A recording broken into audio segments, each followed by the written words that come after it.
because at the root of CSI is communications. I mean, it's written communications as well as verbal communications, but for that, my real passion, it leads me to believe that certification of whatever CSI has available, whether it be the CDT or the advanced certification, is the most important thing to me. And so I spent a lot of time, I chaired the certification committee for the Puget Sound chapter for about 7 years, as a matter of fact, and the same for the region chapter for about 10 years. So I consider that to be the most important endeavor that CSI advances, and glad to be here tonight. And so the beautiful, lovely lady who's one of my favorite people in the whole world, to Ryan's left, is Georgia Spencer from PacMat Flooring, and she is also our current region president of the Northwest region. Hi, I'm from Spokane, came all the way over here so I could have more rain. I've been in the business since 1981. I was in and out of the construction supply business when I first joined back in 1981. They told me to join CSI, and then I got out of the business, but I've always been in marketing and sales. And one of the first things that happened 11 years ago, when I got back in this business, was I joined CSI immediately, because my passion, like Brian, is communication, but my immediate is learning. And the education opportunities through a CSI always just were so attractive. And then I found this wonderful thing, it's called networking, and all the people that are involved in CSI, so thank you. And so our esteemed visitor tonight is Robert Simmons from R.W. Simmons and Associates. He also happens to be, because we represent on the West Coast, our CSI national president, and we are very honored that he is at the time to come visit us tonight. Thank you. I am Bob Simmons. My company is R.W. Simmons and Associates. We are manufacturers representatives here in the Northwest, Alaska, which is part of the Northwest, specializing in waterproofing, concrete accessories, and accessorized items with those two systems. I was the Puget Sound chapter president, Puget Sound chapter treasurer, budget chair. Also, director of the Institute when we were just called either a junior director or a senior director. I was both. And then they moved me up the loop to treasurer of the Institute.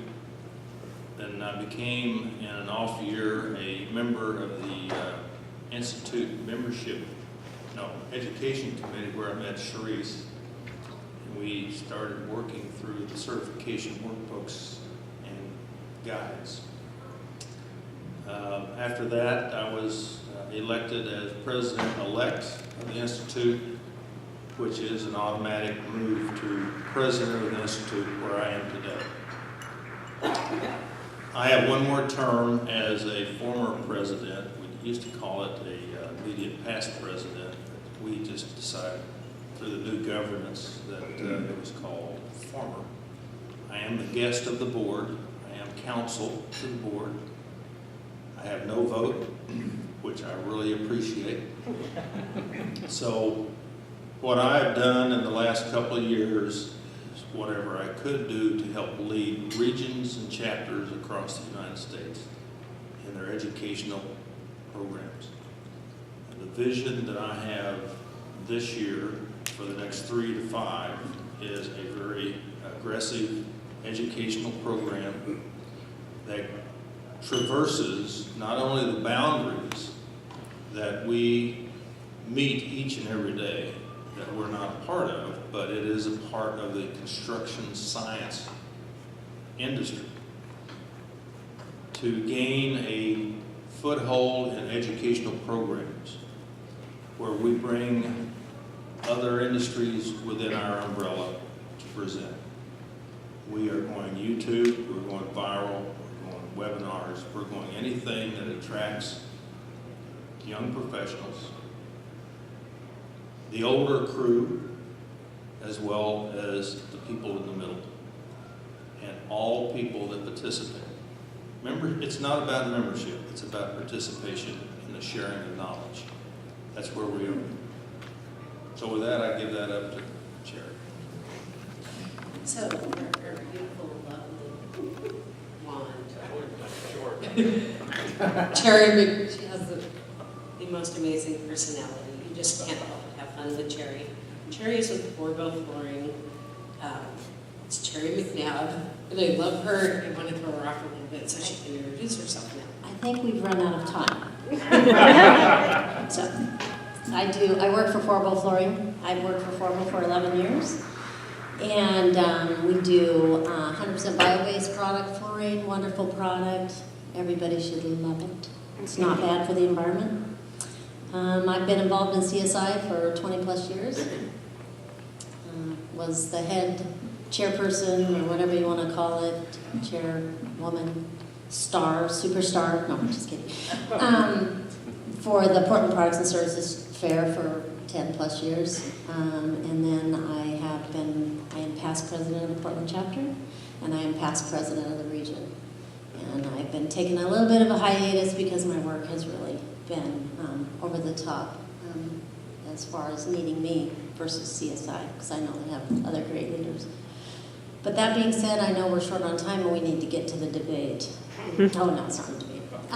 Anyway, but thanks for including me. Appreciate it. No, it's a real. I know.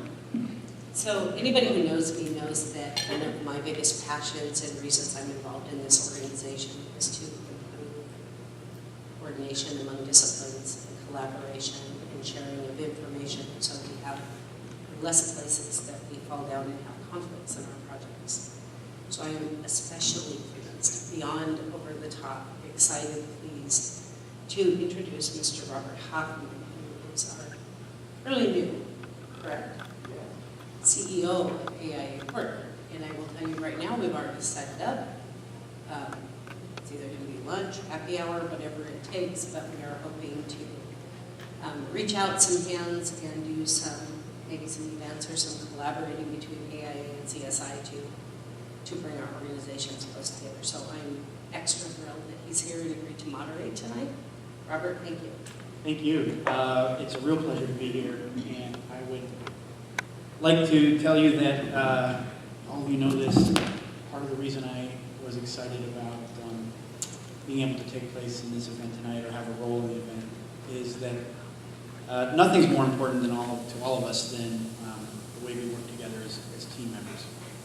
And I think between AIA and CSI and so many other organizations that are part of that larger team that make things happen, the more time we spend together, the more time we share our interests and our stories and who we are as people, that leads to really great things. I would venture to guess none of you have ever been on a successful project where there was core teamwork. So given that, I think what's exciting about an opportunity here and I really appreciate the Grill the Product Rep sort of brand to this.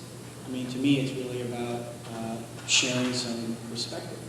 So we have people on this panel that for a substantial, measurable number of years have really contributed to industry knowledge in their field. And speaking for my colleague architects, and I know there are some that are here tonight and many of them that are not here tonight, they will be hearing from me about that. We need that information. We need people who drill down to things that make projects great. So I'm very pleased to be here. Some of you that know me, I know my friend Lee Kilborn is here. Lee did hand me an application to CS. And I think right away that sets the right tone for me. It's like, have something to eat, have a nice drink, get us going, and please join the organization. I will take this back to the people I report to, my board of directors, another great group of people who I think some of you know them. Anyway, thanks for letting me be here. I am an architect, but now I'm the new executive director at AIA Portland, which is a change of role for me. I think I took that job because equal to my passion for buildings and design, I think it's really about people and teamwork and building ideas together. So the point tonight isn't for me to ask all these folks questions, because there are a whole bunch of things I could ask them. It's really to get us started with a line of dialogue, to get you involved. The whole purpose of this is this body of knowledge out here is going to want to know things about the way these product reps think and operate. And I think hopefully the goal is to find out how we strengthen that bond, really realize what each other needs to succeed, and end up making a better world. So with that, I'm going to throw, well, first of all, I'll invite anybody, if you have an opening question for these talented folks, please do so. And if you don't, I will allow a huge break for you. Oh, we already have one. Wonderful. This is the way to start. Yes, Get sir. the microphone. Hang on. Don't talk yet. We had- yell loud. I'm Skip Brown. Now that there's the web out there, we don't really need product grips anymore. We can look it up ourselves. That did not take long. Now that there's the web, we don't really need architects and designers because there's plans all over the place. No, but I'm serious, like it's the kind of logic that therefore leads to the other, but I think that you still need people who have an expertise in certain areas that can bring, you know, that expertise to your project and communicate to you what, you know, because what it says on paper isn't the same as what it is in person. And that experience and that education within a certain line. So how do you go about addressing that to the architects that you meet, or how do you address that to people in the construction industry? Not saying that you need an expertise in that. If I were a product rep, I would say, gee, I better go out there and educate these people and present seminars and, you know, do lunch and learns and, you know, just generally. I think we're more than products as reps. We're more than products. We're support. For example, the company I work with has well over 2,500 separate products that can be selected for your projects, and to help to understand all the subtle differences between them. It's a matter of you calling and talking with us, asking us what your needs are, and through the trust and relationships that we've been able to develop with you as our customers, we pretty well zero it down to a specific product or system. And it's through those relationships, it's the people that make that happen, more than just looking at a website and seeing a lot of products staring you in the face with subtle differences that you probably don't understand, and would take you a long time to try and understand. So it's relationships. Anybody else want to respond? I mean, Cherie, Bob, Georgia, that's a really great question. I know you guys Well, I'll put my twist on it. If you write your specifications and all the knowledge that you've received is on the web, without any personal contact with the individual of knowledge, which is us, in the field, and I say us because we've got more than a few years under our belts in doing this,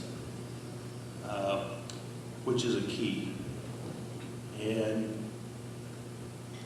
we know the insides and the outs of what the systems can do. I don't necessarily talk about the products, but the systems. Systems are the important thing. Those are complicated process of different products to do the end result.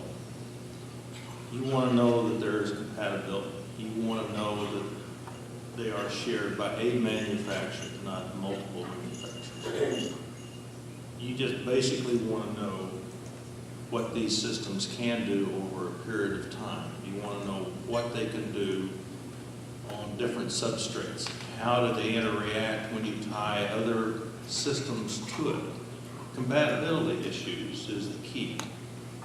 So when I'm asked by a firm, and with the amount of time that I've had in this particular part of the country doing what I'm doing, I get a lot of phone calls from architectural firms wanting to know if their specifications are compatible. Yes, we may be in most of them. Yes, we may be out of some of them.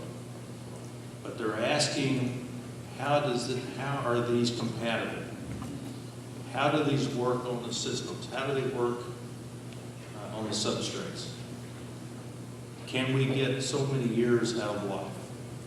What's the life cycle trend? You're not going to find that on the internet. You're going to find that by the person. And what I would suggest is that you have architect or you have product representatives that have been calling on you for years, whether they're manufacturers or independents like me. We are your trusted advisor. We will give you the information that best serves your specification or your project that you're working on. We have been on the downhill side of some of these systems. We've been on the uphill side. We've seen everything in between. So we can give you intel on what works and what doesn't. That's what you work with us for. Trusted advisor. That's the only thing I want you to walk out of this room tonight is product representatives, manufacturers representatives are your trusted consultants. So that's pretty clear. Anybody out there have another experience? I mean, for me, I know architects are looking for that. We rely on that. When is that not working for you guys as panelists? What's getting in the way of you being able to do that? And I hope the audience will think about this and throw your points out there too, because that's something really interesting for all of us. Well, and part of it is that we are the technical experts, and as architectural firms and architects, you have your expertise as well. But you have a lot of things that you need to remember, and we're the ones that can help you with that technical information. And that's what I pride myself on, is having that technical knowledge right in this small brain of mine. But I can usually spew out my technical information just off the tip of my tongue. There's some things I have to research. But I do remember when all the internet web thing came about, which seems sad that I know that, but we had a meeting, CSI meeting, talking about how all us product reps were going to no longer need to be around. We were all going to be, looking for different jobs. And today, 20 years ago, 20 years past, then we're all still here. And face-to-face contact and being involved in the world of construction, I get calls from contractors, I'm sure all the other reps do as well, where they need us for our new technical information. We are definitely the advisor. Yes, people go on the website, and personal experience, my Forbo website before, if they went to Forbo-flooring, they would be on the European site, and then they find all this European stuff, and they call you, and you're like, oh, for God's sake, what website are you on? So it is confusing out there. The web is confusing. If you've ever ordered anything online, you know that. But I still feel we are totally needed, and as long as you're involved with the architectural firms out there, they're still going to call you and email you. What's your take, Brian? Been itching to say it. One of the measures of our success as product reps is if you call us to ask for assistance on it. And we might not know the answers. We know that we can find the answers for you or point you towards someone who does have the answers. So it's if the internet is at all in question here, and since the internet has really taken over a lot of our daily lives, if everybody was thinking that we're going to lose our jobs as a result of that, I am not buying it either, because I've never been busier in my life. Again, getting back to a measure of my success, I got 2 calls a day. 10 years ago today, I'm getting 20 to 40 calls a day for people looking for help with a specific project, one thing or another. It's it's just made us a lot busier than what we ever were in the past, and I think, again, it boils down to communication, just getting the products out to you, communicating in the way that you need to be able to digest it and turn it around, putting it into your documents. So, yeah, the internet has not made everything faster or made our jobs easier either, for that matter. So you mentioned something there in your response that's interesting. So we're all acknowledging that finally we're sort of coming back a little bit, actually coming back quite strongly as an industry. People are working again. And I think that's a good topic. It's a good time for us to kind of honestly re-examine how we all work together, how we leverage each other's strengths and processes. That's something to keep in the back of our minds. I think there's some discussion there. We had a question? Well, Brian's thrown open the door by saying how clueless the practitioners has become. I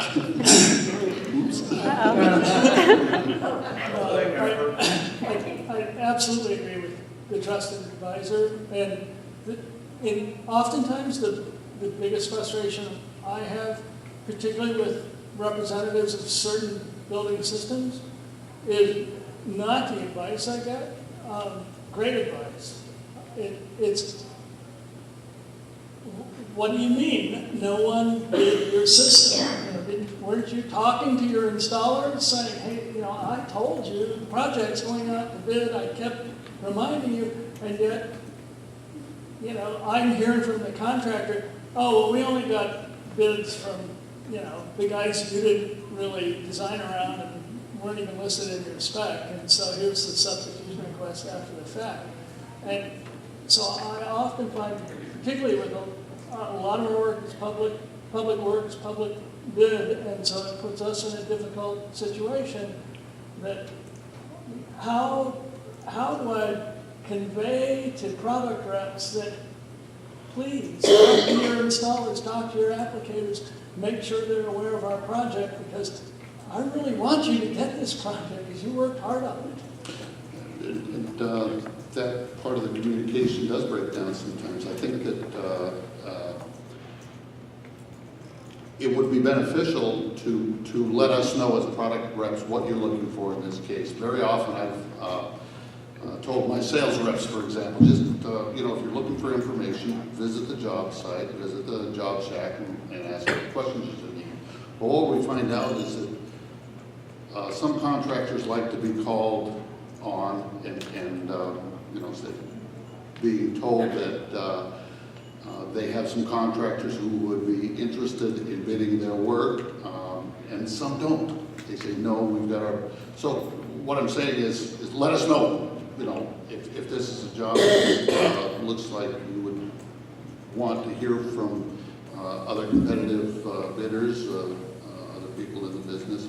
Certainly, your product rep is the best person to go to because they're directly working with the, on these jobs. They're the ones that are out there in the front. So, but let us know. In other words, the same issue happens with calling on architects. Some say, well, how come you never call in my office? How come you never stop by? And others say, I'm too busy, I can't talk to you. So let us know if you would like calls in an intermittent period, say, give me a call every month or every 2 months or 6 months, whatever the case may be, or check with me when I'm preparing these documents in about a month. I'd like your ideas on what we're doing. Basically, I'm just saying, communicate from your end what you would like us to do, because very often we're left guessing, well, I bothered this guy once already this month, I better not stop in again, even though I know there's some issues that might be of interest. So I guess all I'm saying is just, it's good to communicate with us too, and let us know basically what your expectations are. And very often we're left to guess. Briefly, I'd like to say that in the question, it's all about communication. I know that one of the things that I've done is we have a service that Ellen's involved with that we periodically to look at all the specifications. We look at projects where we want to really focus our opportunities, whether it's above grade or below grade. I'm in the Division 7 and also Division 3 side of the business. And periodically I will work with my subcontractors that are certified to do certain, or approved contractors, we have both, to do different systems. And I will alert them to these projects. If in fact that it's a public job and I have an opportunity to do a substitution, I will do a substitution. I think I've talked to you a couple of times about those. If we're in the specifications, I make damn sure that our subcontractors are priced properly. I know I have competition, and I know they get the same numbers from my competition. So we're not always successful when it comes to the dollars and cents. But that's just part of the game. That's the way I look at it. Is we're successful on some projects, we aren't on others. But the bottom line is it's like you're going duck hunting. You've got your weaponry and you've got a target. Either you come home with a bag full or you don't. In some cases, this project is split up in different levels. You may come away with part of the bird and miss the rest of it. But it's all about the communication. We're there to help you. And our job isn't necessarily a sales job. That's the end result of what we're doing from a consulting standpoint.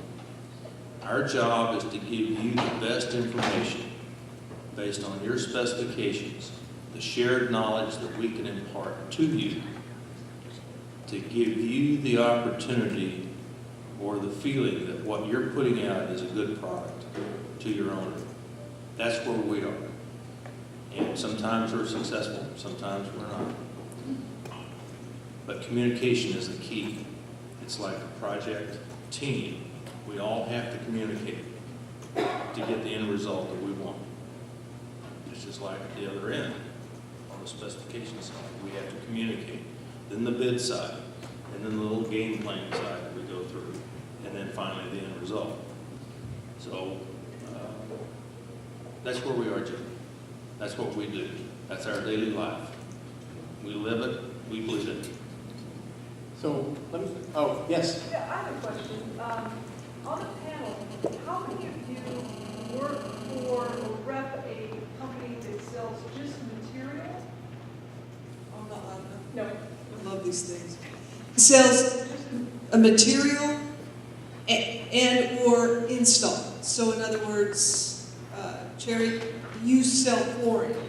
I different sell flooring, but. Do you install flooring? I do not install, we do, but yet we are, if it isn't installed correctly, then who do you think they call? You. That's right. But my question is to this gentleman, is he talking about, hey, you've been working with me on a project, we get your flooring spec'd in, but the installers that you would use didn't bid on the job. In other words, so unfortunately, unless they spec your particular flooring, I guess I'm just trying to understand that question, if that's what he was referring to.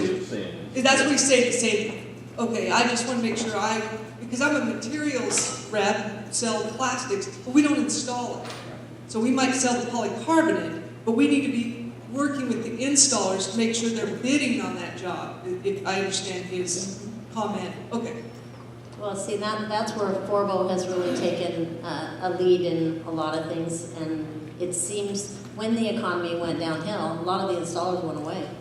Right. So now we're having to figure out, I mean, they're still installers, but they don't know how to install, but they think they know how to install.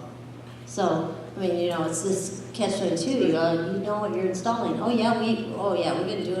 We've been doing marmoleum forever, and they think they're doing VCT. You know, so two totally different products. But the thing is that when I used to years ago, architectural rep, I called on architects. That's all I did. I called on architects. I was a baby, but I called on architects, and we got specifications. Now, my job is I get the specification. Then I have to make sure that it's installed properly. Well, now Oak's not installed correctly. Now I have to go look at a job and inspect it and tell the installer, you did a bad job. We got flashed adhesive. And now I've got, they hate me now because, you know, and then I've got to maintain it because no maintenance person knows how to maintain it. I mean, you know, the job is different than it used to be. And the expectations from that architect is expecting me to go all the way from start to finish. Which is, you just answered, I think, the question in regards to the web.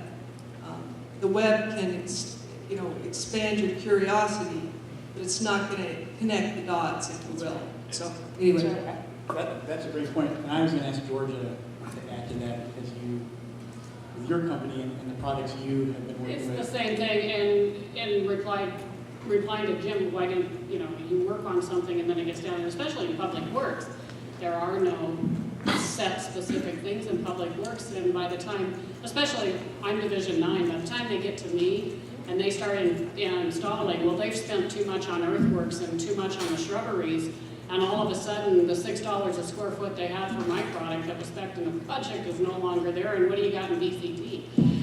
At 50 cents a square foot. So VE is a big, parameter. It's not what the architect wanted, but it's what the owner has now got left. That's what's left in his budget. So do we monitor it all the way down? God, we try. And much like Cherie was talking about, our jobs have changed in the last 10 years, the last 5 years. We used to be architectural reps. We used to be A&D. That's what our job title was. Probably read it on your card, was A&D. My rep, I'm not just an A&D rep anymore. I call in contractors, I call in facilities, all the way across. A&D, architects and designers, for those who don't know. No, that's good. Yeah, we were told that we have to spell everything out. I thought I did when I said A&D, but I guess I have to. No acronyms. But we have so much abroad. But going back to the relationship, and I was a bit flippant, Skip, I'm sorry, but it was the point made is that it's kind of like the internet is like, when I was a kid, we had the Encyclopedia Britannica, which is why to this day I still spell harbor with O-U-R, because it was the Encyclopedia Britannica. It's a huge volume and volumes and volumes of information, but if you don't know if it starts with an A or an E, you're not going to find your information. That's why you go to somebody who's an expert in their field that can help you find the right product for your job so that we all make the best build that there can be. Sir? We all have a lot in common, don't we?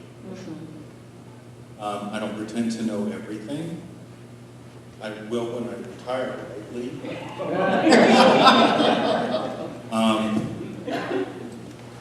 There is a ton of information on the web, and one of the problems that I try to explain to folks, there's so much information on there. You could spend hours looking for information when all you have to do is pick up the phone and say to one of the reps, give me 10 minutes with somebody and I could clear up an hour and a half, 2 hours worth of their situation.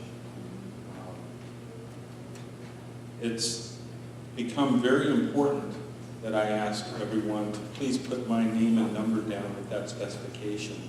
If there's any questions or comments or cheap shots, then they know who to contact, and I am more than willing to help, and I think everyone here is ready to do the same thing. But communication is the key. That contractor has to be ready and willing and able to contact someone before, during, or after the installation of that situation. I have a little story. And as old as I am, I have a lot of old stories. But this is just one that I'll impart. When I entered this business in the Northwest back in 1988, I started calling on architectural firms, and the spec writers then are now principals or senior partners, and the spec writers that I'm dealing with now are really young ladies and gentlemen, and they are great. They are computer literate. They know how to get on the web and research their products, their systems, their manufacturers. They don't know me. This is just a story. One young individual was having a difficult time finding a specification that met the criteria of the project. He goes up to the old spec writer, who is now a principal in a very nice firm in Seattle. And he made the comment, he said, call the rep. They will tell you. Their word is good. Listen to them. That's the trusted advisor. That's what we do. And we've learned through thick and thin what works and what doesn't. It looks good on paper, it might look good on drawings. Give us a call. That's the cheapest thing you can do in a project, is give us a call. We'll give you the information. We'll be on the job site. We'll be there at startup. We'll be there during applications, and we'll be there at finish. We're not going anywhere, you know our phone number. Once you know our phone number, it's on us after that. So that's one thing I can impart to you from an experience and watching everybody grow up in this business. Yes. Another question. Who are you picking on now? No, just generally. I was wondering how your jobs have changed nowadays, that commissioning has become such an important issue with projects. Has commissioning caused you to be more involved in the end of the project? Can you describe what's happening? It sort of depends. It sort of depends. Now, if you're talking about concrete work or waterproofing work, you know, we're at the beginning phase of this project. So we're not really involved with the commissioning unless there's a hell of a leak in the basement someplace. But in most cases, that's been taken care of before we even get to it.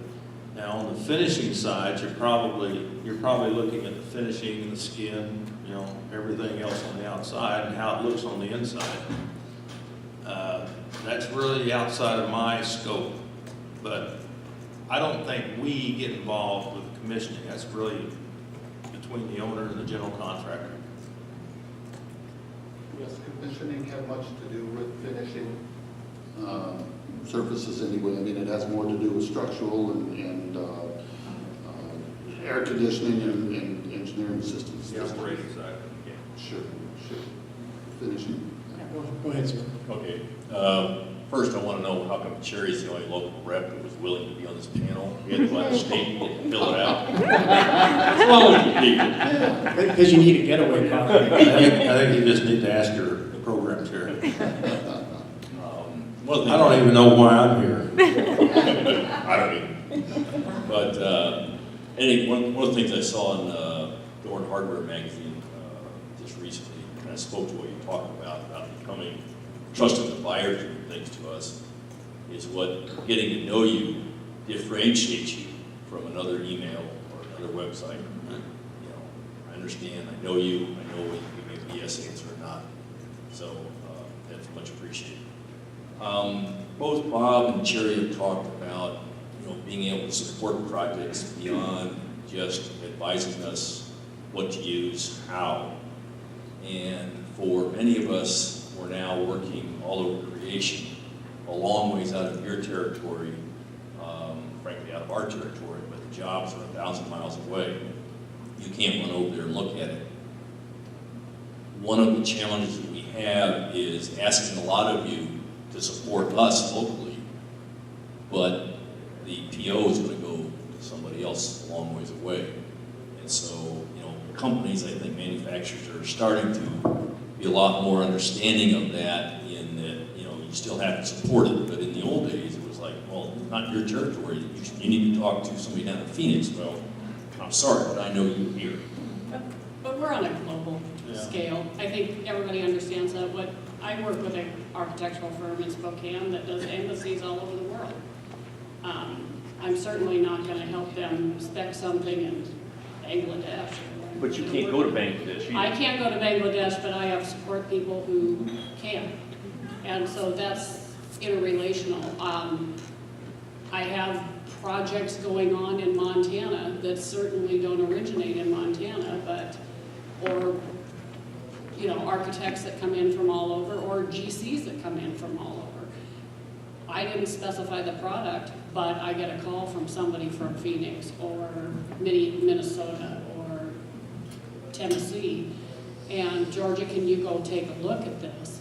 And yeah, we do, because it's overall, it's the better part of what we do is just making sure that the product performs properly. Most of the firms,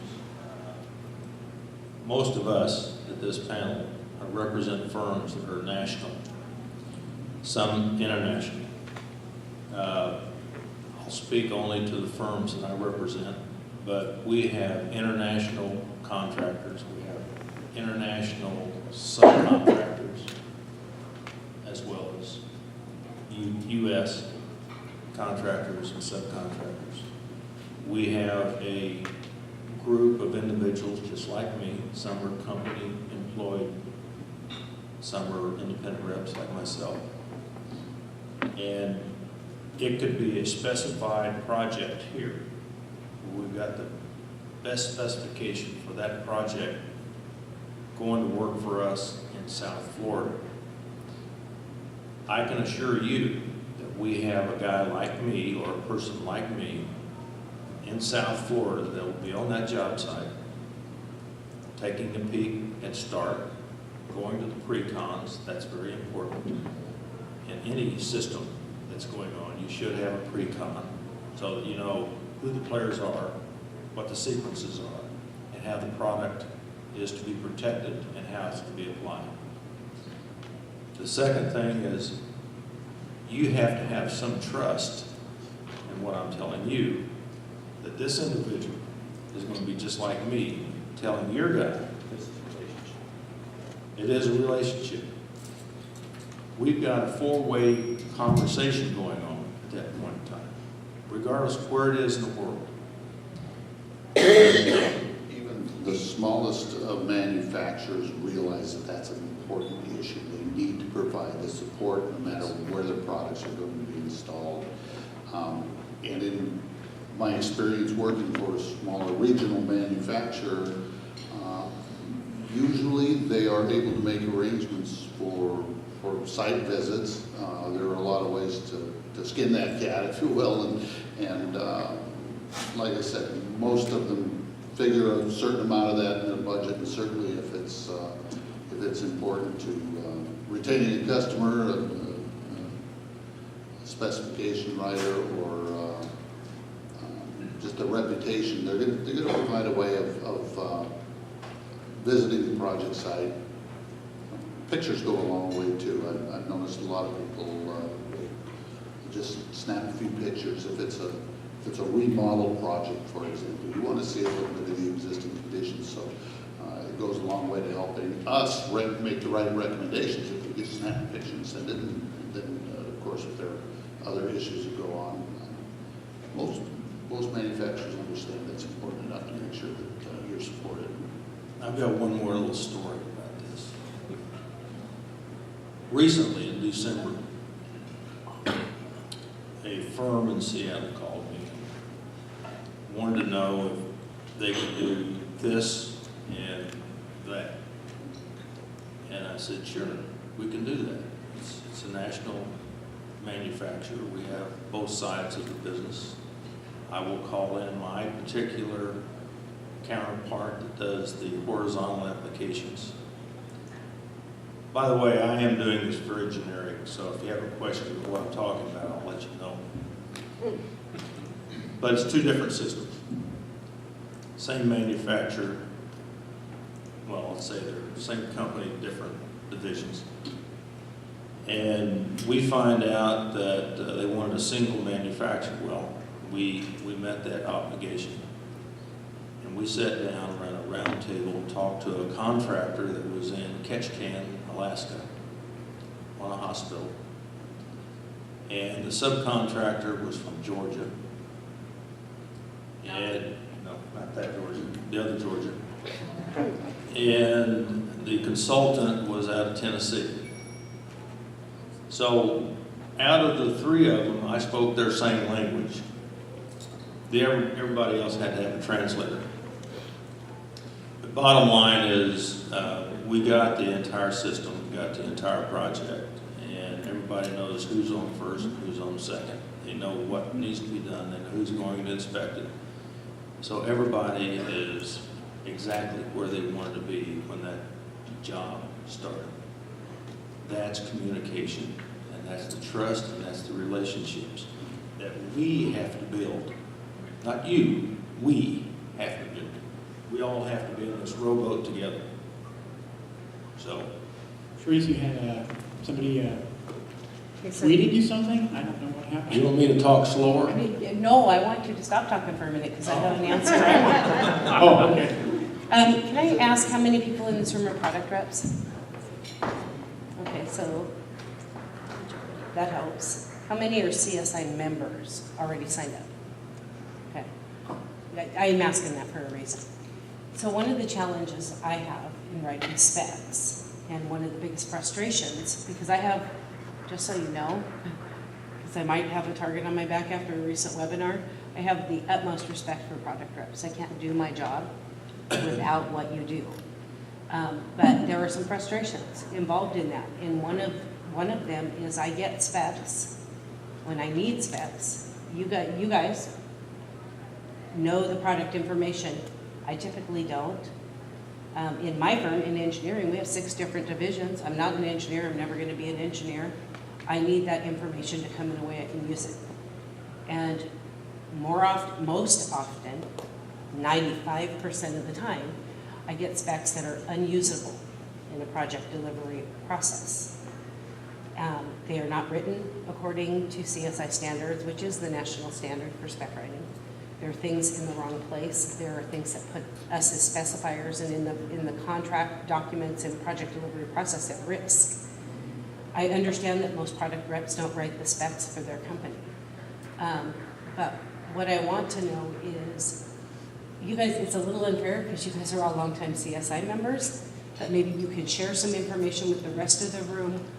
Number one, what have you done and what are you doing to help get that information to your specifiers in a way we can use it? If it takes me days, you're not getting in my master for months. I don't have time. I'll go to you first, honey, because I got my eye on you anyway. And what are you doing to encourage us? Or me? No. George. I want my fellow Kraken, the other one. And what are you doing to encourage your manufacturers that you work for to quit, and I'm sorry if I'm going to be perfectly honest, quit giving us, the content may not be garbage, but it's garbage for us in the process. And it costs us so much work that oftentimes you guys aren't getting in specs because of it. So what advice can you impart, and what are you doing with your companies to make it easier for everybody? And I think this goes back to what do we bring to the table? And it's funny because I was having kind of the same thoughts. I start out the CDT class at Spokane where I introduce it every year. And every year I use the same spec that I kind of have framed on my, because it goes both ways. I'm blessed, and because probably 80% of the companies that I represent, and I work for a distributor, so I represent a number of companies, have good standard specs. They have good standard downloadable specs that I can pull and don't need to be cut and pasted. They're a 9-part spec, they're CSI. They work 80, probably 90% of the time. Sometimes they have to be tweaked. On the other side of that, I can bring to the table how to make sure that what you're putting in your project is readable and not confusing come bid day. Because one of the ones, my favorite that I ever had was, and I got yelled at by the specifier that wrote this, it called for linoleum. And for those of you in the floor covering business know that linoleum is an all-natural product made with wood and cork fiber and oil and put on a jute backing. It was then given an ASTM standard of F1303, which is a backed vinyl product. It was then said that it could be supplied by one of 3 manufacturers, which at that time were Ropey, Johnsonite, and Nora, all 3 of which only manufactured flooring made from rubber. So I had every GC and flooring contractor in South Idaho calling me going, George, can you read this spec? You're in that CSI thing, solving crimes. So I read it, and so I called the architect and I said, sir, politely, it's a little bit confusing. what the? Do you mean it's confusing? And I said, well, first off, you call for linoleum, but you give a vinyl ASTM standard to hold it up to. He said, they're the same thing. I knew we were not going to communicate well. He called me a few names, told me when I could grow up and know what I was talking about to call on his firm. I told him when he wanted to write a specification that people could understand, he could call me. I'm kind of that way. It's the hair. I got a phone call from him about 3 days later with an apology. I helped him write his spec. And everybody was happy after that, because it was a pretty good sized product, but nobody knew what to bid. Nobody knew what number to put in there. Nobody knew what product to put in there. So it's both ways. Hopefully we can, as product reps, can provide you readable specs, usable specs, help you make sure that your specifications communicate what you want. And that's what we can bring to the table. Well, and I think it's important for product reps to understand that not every specifier that you're working with knows what they're doing. And so you help protect the people that you're trying to help if you give it to them right. Because just because somebody's an architect, how many architects are in the room? But Cherie, don't you think that goes back to the relationship? It's a service relationship. Our job is to provide information that best serves you and your job. Absolutely. But the architects that I've spoken to and engineers are all telling me they get no project delivery education in college. And I wouldn't expect them to get that in college, no. no, they should get it in college. Damn right they should. Follow up on that job. What he really wanted was quarry tile for a kitchen. FYI, that is the true story. Bottom line, he didn't want any of the products he mentioned. But to me, that a product rep could be that trusted advisor if you give it to them right when they don't know what they're doing, because a lot of them don't. They're not getting the education. Back to the trust relationship. Exactly. And in order to trust you, if I get it from you right the first time and you save my ass, you're going to be the person I call forevermore because you knew how to do it when I didn't, because I hadn't learned my lesson yet, which is usually by a conflict on a project. It's the first way any specifier learns. I would also say that the first step of this phone call is that you're imparting to me what you're needing, and I'll be asking you a bunch of questions. Once I've established that ground game, I can actually better support you in your specifications, because now I know where you're coming from.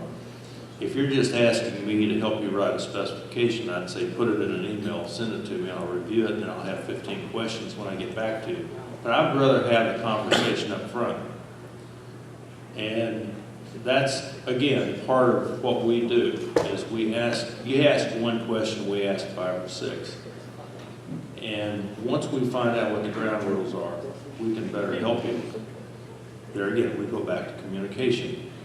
We also build a relationship through this, because now that we've given you this type of information, you're going to say, next job I'm going to have to call Bob because Bob helped me on the last one. Or you're going to call Cherie because Bob didn't help you. But that's okay. It's one of these things that it's all about communication, building relationships. I know time.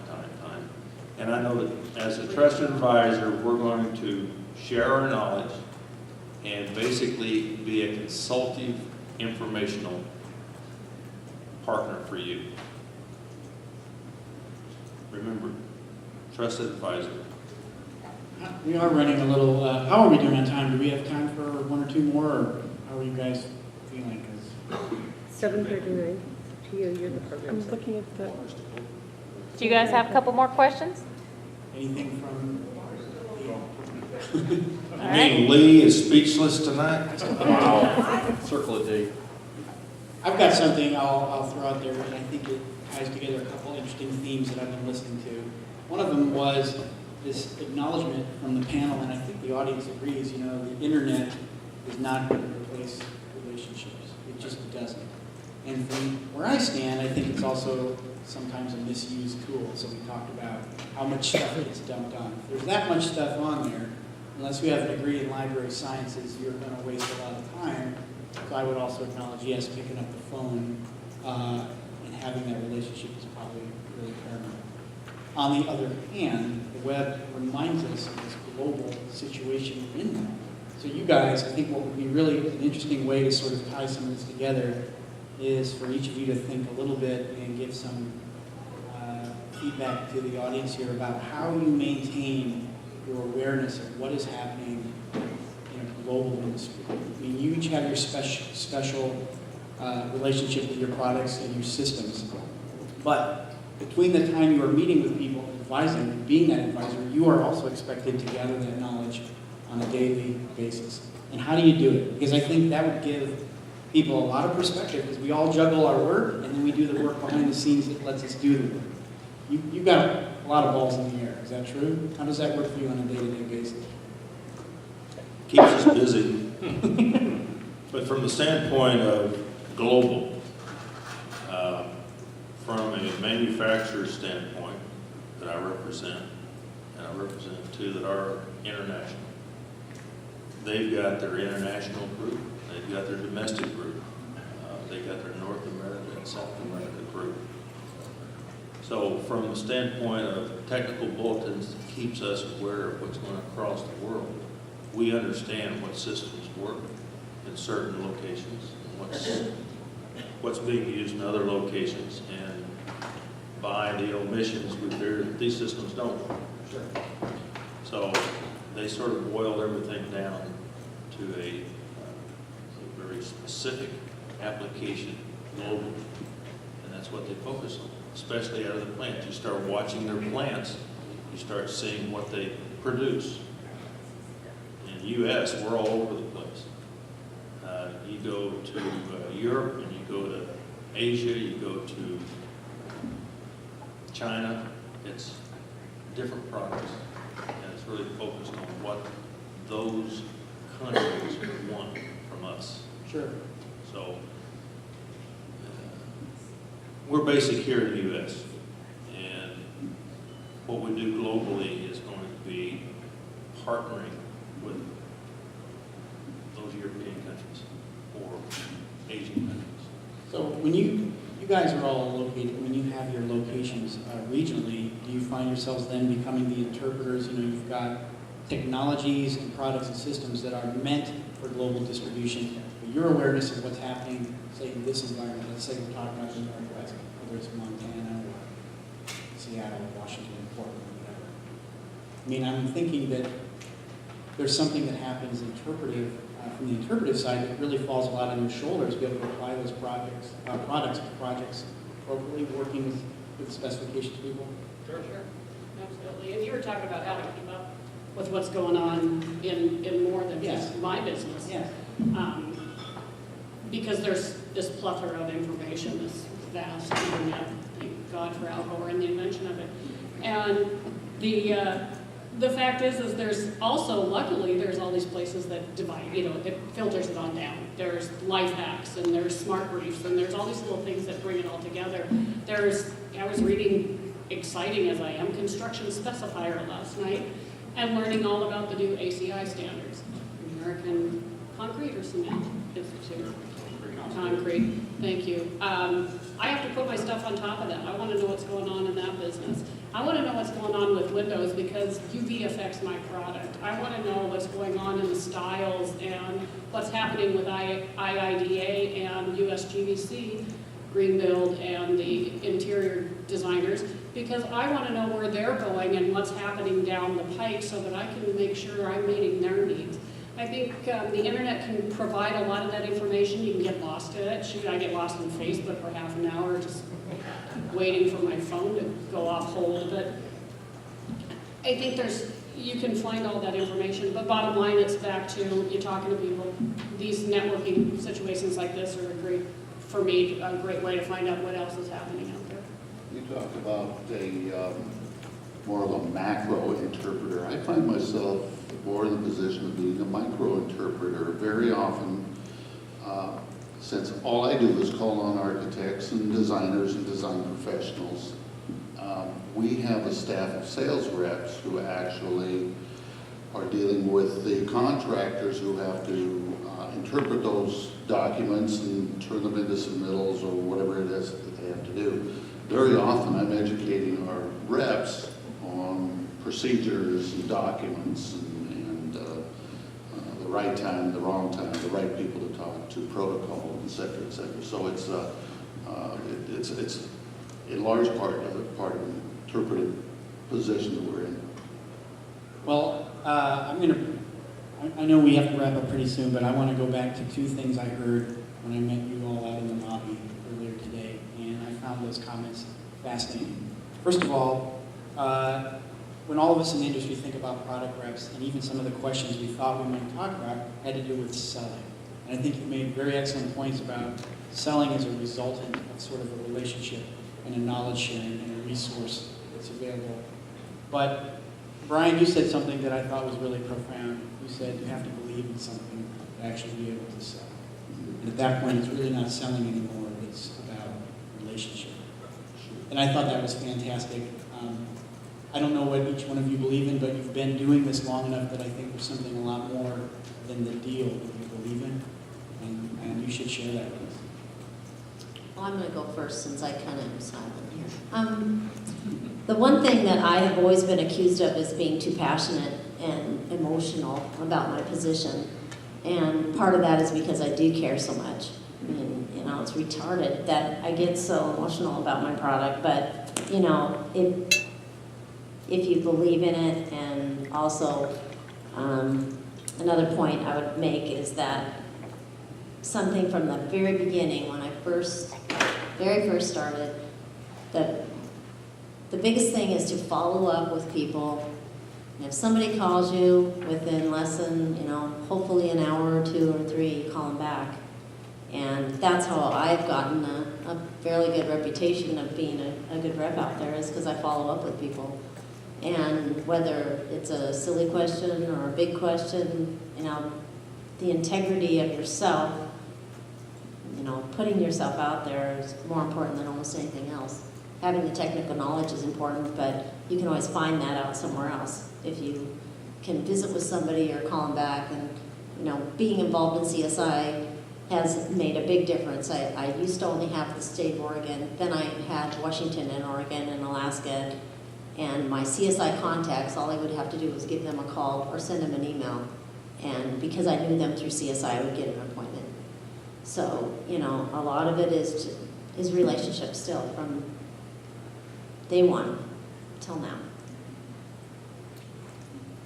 I go back to Brian's comment that you got to believe in something. If you don't believe in anything that you're trying to sell, you're not going to do a very good job promoting it. I found a long time ago that I was good at engineering. I was good at anything that was technically oriented. And as a young gentleman breaking into this industry, I studied it, I looked at it, and one of the things I wanted to see more and more of were problems, not the positives. I wanted to see the problems and how those were worked out.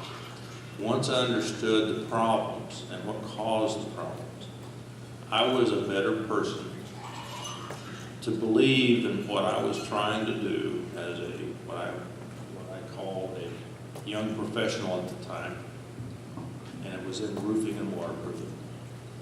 And once I was able to stand on my own 2 feet as a young man and sit there and talk to specifiers and contractors that were twice my age and let them know this is how you do it, this is how we're going to finish it, and this is how we're going to protect it, then their confidence in me grew, and the confidence in me grew.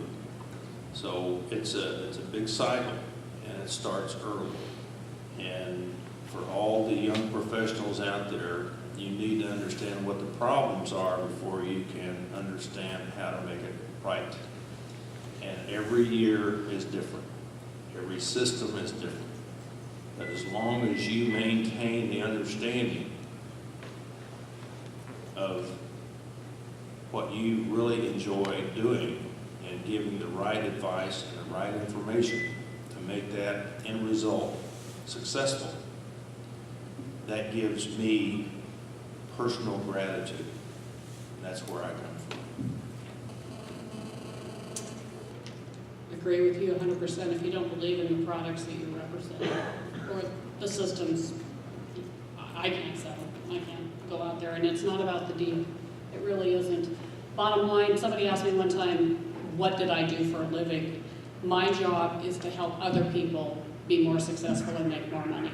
And if I do that with my products, hopefully, then, and sometimes it's not with my product. Sometimes the best product for the job isn't mine. And I'll tell the customer that. I'll tell the client that. I'll tell the architect or the designer that. You don't want my product in that. Even though you think it's going to look good, you're not going to be happy, and the owner isn't going to be happy. My job is to make them more successful and make more money, and they'll have more money to spend with me. That's all I do. That was kind of my point when I mentioned that you have to believe in it. Because the difference between a salesperson, and I call them that with respect, and a product rep who is a trusted advisor or an architectural rep, is that you are able to look that person in the eye and say, my product isn't going to work for you. I know of something that is. You might want to look at this one or help them find an alternative. So at the end of the day, you will think to yourself, okay, we got this job done, now on to the next one. And when you come around again to do the next project, you're going to look and say, Brian treated me fair, I'm going to call him again. And again, like I started saying, that phone call is a measure of our success. Any other thoughts from our audience? I've lost it, he's wearing his oven. Yes. Yeah, you brought up an interesting point. I got involved in a CSI discussion a couple of months ago, and the topic was how would you describe your relationship with your architects? And my response back was, I'm not a salesman, I'm an educator. And I got a couple of responses back from other product reps, just really ripping me for making that comment. What is your opinion on that? I think you are an educator. Yeah. You're a consulting, informational individual that you're trying to impart your knowledge to them. It's a sharing of knowledge. If you want to call yourself an educator, that's fine with me. That's why they blew up about that. They were jealous.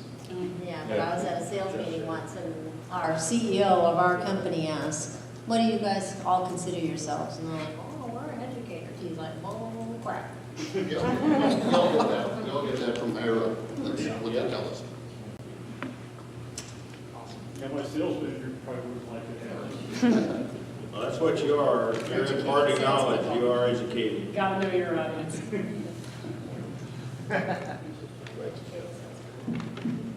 Well, I think this has been really great, and probably a good time for us to conclude unless anyone is really begging to grill these folks more. I'd like to thank our panelists tonight, Brian Kiel and Georgia Spencer, Bob Simmons, of course, and Cherie McNabb. Thank you all for being here. And on my behalf, thank you, CSI, for having us and making this evening happen. Thanks to all of you.